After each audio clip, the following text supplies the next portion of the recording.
Hi guys, welcome to my channel. Now, I am a Star Wars fan that loves the sequels, Don't Kill Me. And Rey is one of my favorite characters in the franchise, Double Don't Kill Me. So when I heard that Reylo fanfiction got published and became widely popular on TikTok and has over 700,000 ratings on Goodreads, I think, I just had to read it because I'm curious. If you enjoyed this video, consider liking and subscribing. Now let's get into it. Now, I'm not a Reylo myself. I'm more of a Finbo shipper. See my fanfiction Heirs to the Galaxy and all its future parts on AO3. However, this book just might have made me a Reylo shipper, because y'all really won with this cute little fluff book. I can't deny it. Now, hold on. Before we even get to talking about how much I surprisingly fell in love with the love hypothesis, we need to give a brief summary of what the book is about. So, what's it about? The Love Hypothesis by Ali Hazelwood is an adult romance book with the fake dating trope. With an academia college setting, we follow graduate student scientist Olive Smith, or Rey Skywalker, get into a fake dating arrangement with Professor Adam Carlson, or Kylo Ren, for each other's mutual benefit. The two get close as they face many situations and obstacles and eventually start to catch feelings for each other as the line between fake dating and real dating becomes blurrier with each passing day. Why do these two get into a fake dating situationship? Olive's reason is that her friend An, Rose Tico, is interested in Olive's ex, Jeremy, General Hux, but doesn't want to pursue him out of guilt that Olive might still like him. Olive wants to prove that she is completely over her ex and encourage her friend to go out with him, so she claims to be dating the first guy she sees, and that guy just so happens to be Adam. And Adam's reason for wanting to get into the fake dating situationship is that Stanford University, the university that this book is set at, is withholding research funds for a scientific study that he wants to conduct with a friend because his bosses think that he'll be moving to another university out of the area soon and don't want to fund a guy that's just going to leave them anyway.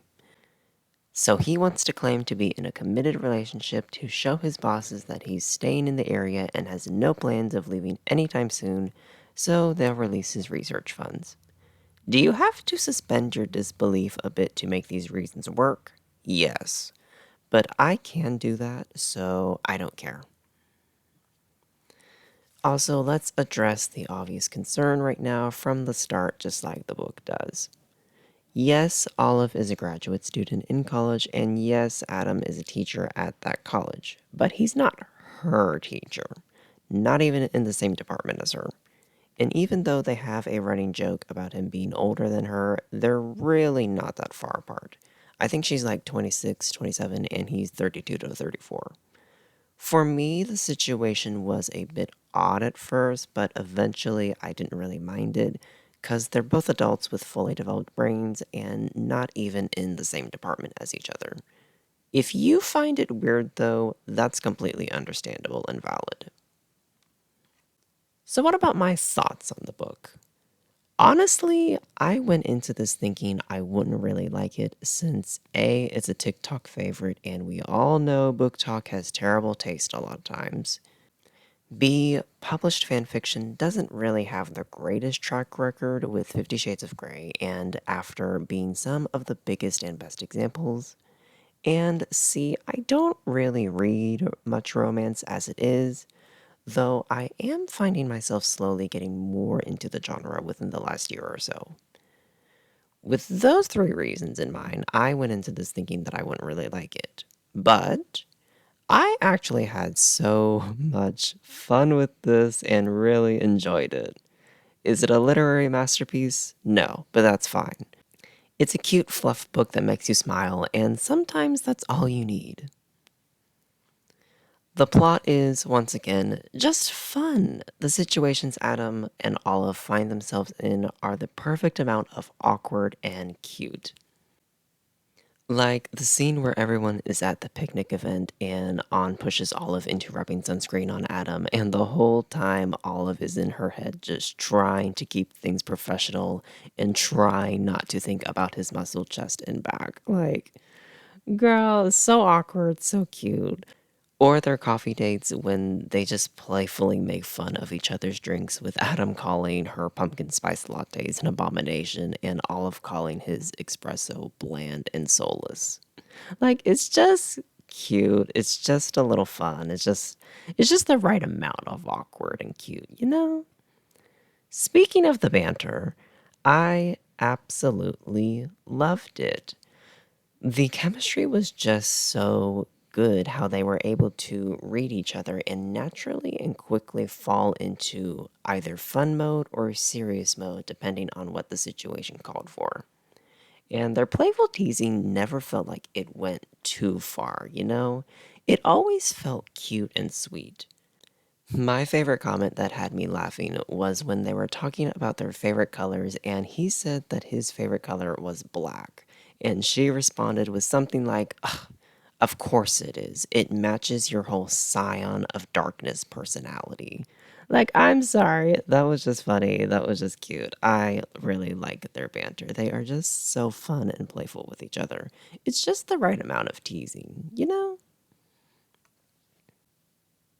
Now, I don't want to spoil the second half of the book or go on for several minutes explaining what happens and why I love every second of it, so I'll just say that everything that happened in Boston during the convention was great and well executed.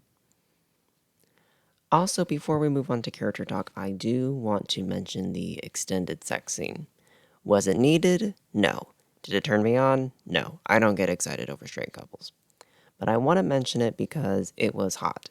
And I don't mean like positions or anything, but instead them taking things slow and constantly asking if the other person was comfortable and enjoyed what was happening and wanted to continue.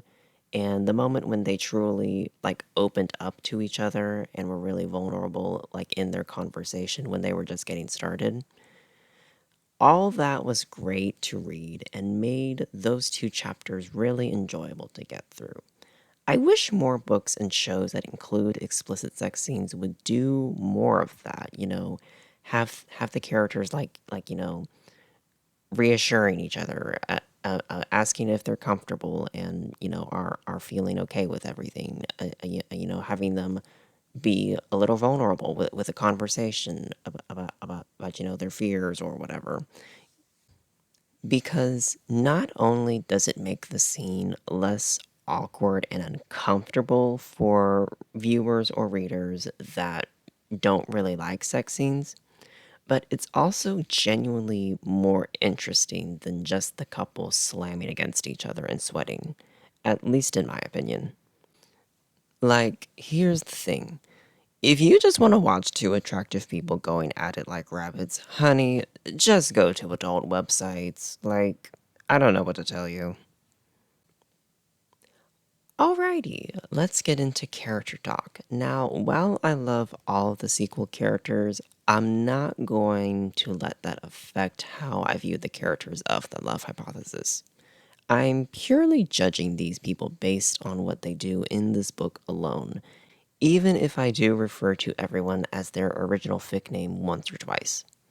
If you hear me say, in the second half of the book, a lot, that's because the first half really centers on Olive and Adam and focuses on developing their friendship and getting the reader invested in them for the romance.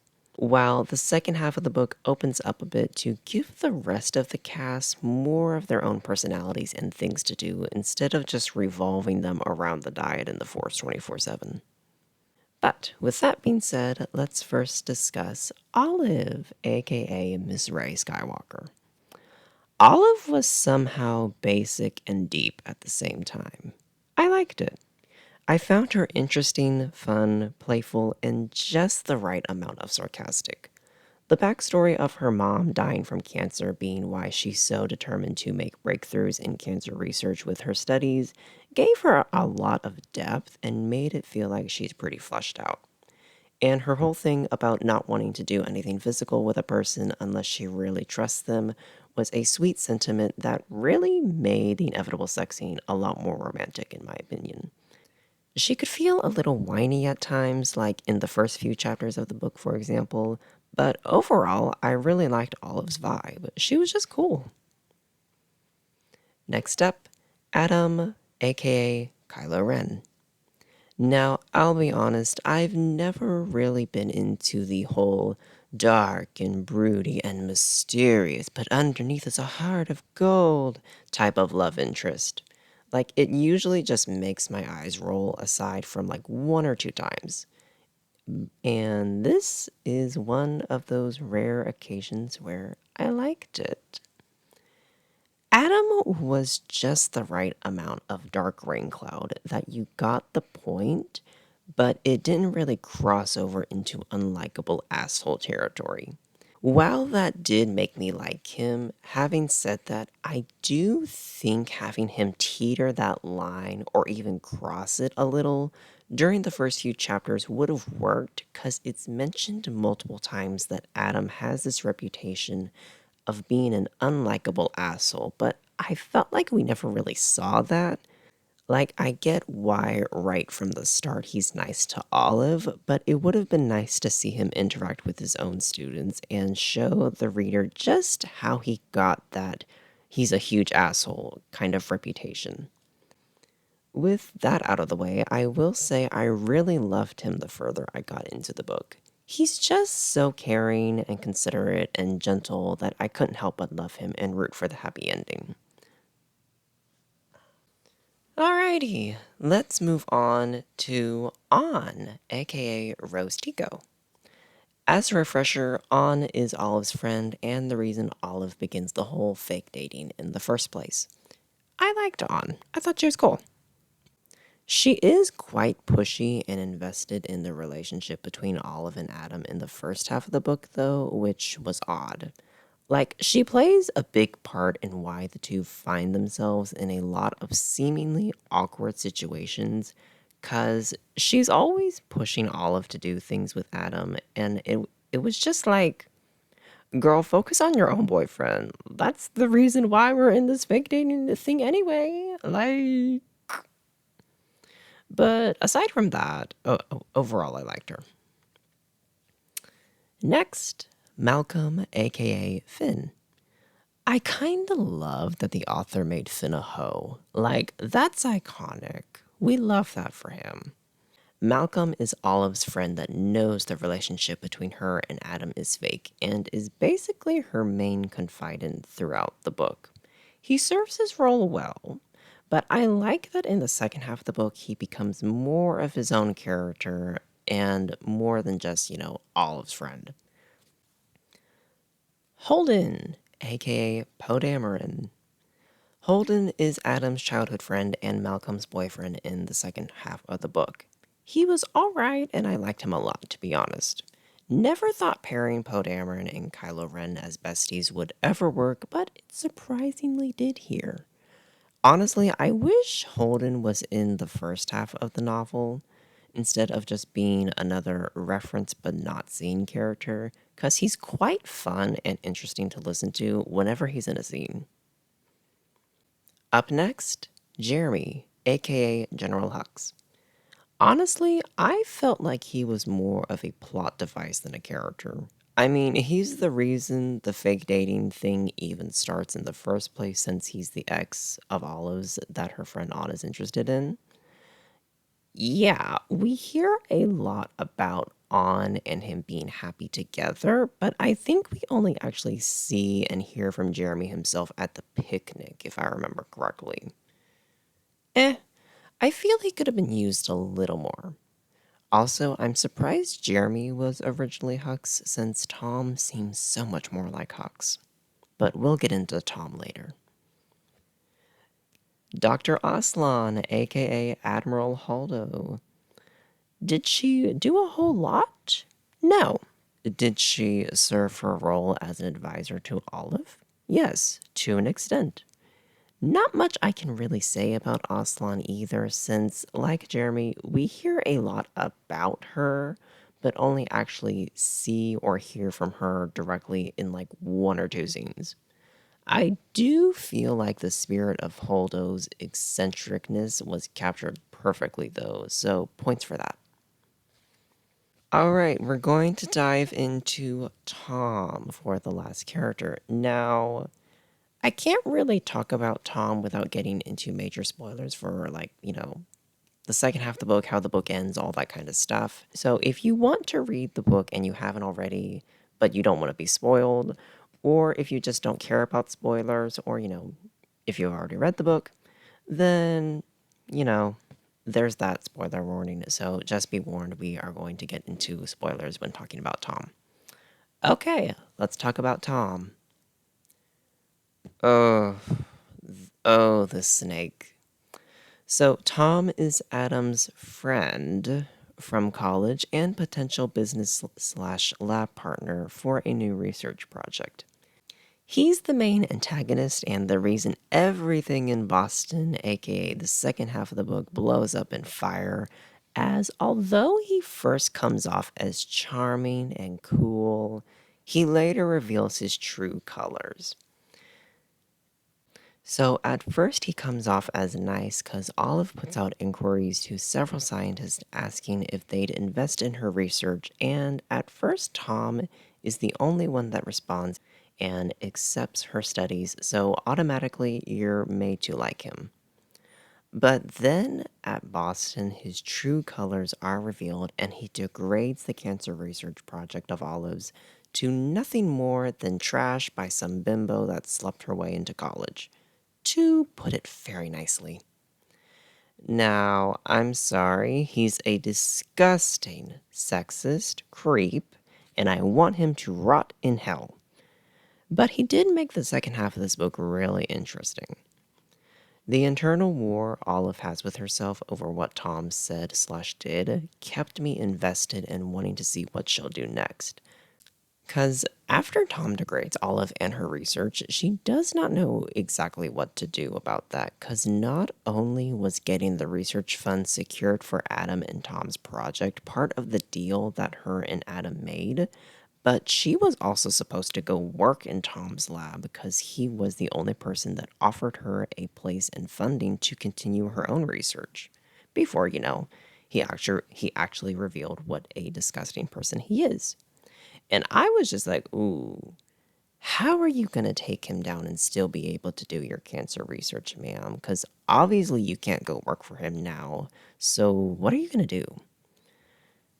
So that whole part was just really interesting, the internal struggle and how it inspired Olive to work even harder to get other funds and a different place to continue her studies.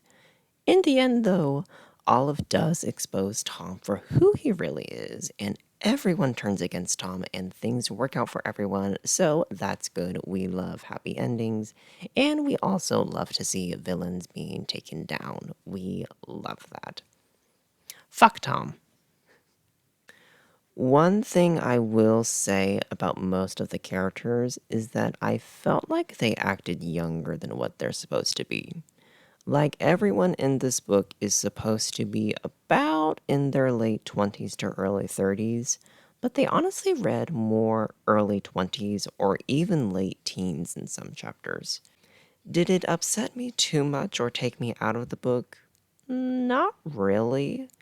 I still had lots of fun, but it was just a feeling that I had while reading. Overall, I really enjoyed The Love Hypothesis, and I'd like to read the other book Ali Hazelwood has out. I can't remember the name of it. I think it has a pink cover. The characters were decent, the plot was fun, cute, and exciting, and I loved the relationship and dynamic between Olive and Adam, and am happy that, they got together in the end. We love that. They're very cute. But with all that being said, what are your thoughts? Have you read The Love Hypothesis? And if you did you like it? Or do you think it's another example of TikTok having terrible taste? Let me know your thoughts in the comments, and if you like this video, then consider giving it a like and subscribing to my channel. Bye!